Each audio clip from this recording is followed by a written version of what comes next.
Mutton குழம்பும் ready ஆயிடுச்சு. சூப்பராக இருக்கும் டேஸ்ட்டு.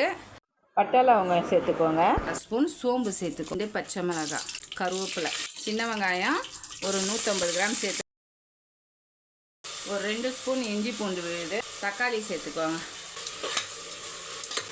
ஒரு 3/4 கிலோ மட்டன் மிக்ஸ் பண்ணி கொடுத்துருங்க. 1 ஸ்பூன் வெறும் மிளகாத்தூள், 2 ஸ்பூன் குழம்பு மிளகாத்தூள். இந்த சைஸ் எடுத்துருக்கேன். முந்திரி, 1/2 ஸ்பூன் சீரகம், 1 ஸ்பூன் சோம்பு, 1 ஸ்பூன் கசகசா, 1 ஸ்பூன் மிளகு, கொத்தமல்லி, புதினா இருந்தால் கூட சேர்த்துக்கோங்க. ஈஸாக அரைச்சிட்டு வந்துடலாம். நம்ம அரைச்சிட்டு வந்தாச்சு, அப்படியே ஊற்றிடலாம். எல்லாம் மலர்ந்து வந்துருச்சு. இப்போ 4 விசில் விட்டு எடுத்துக்கோங்க. இப்போ வந்து மிக்ஸ் பண்ணிக்கலாம். இது வந்து வெந்தயத்தாள். இது போடும் போது புளிப்பும் இருக்கும், டேஸ்ட்டும் இருக்கும், மணமும் இருக்கும்.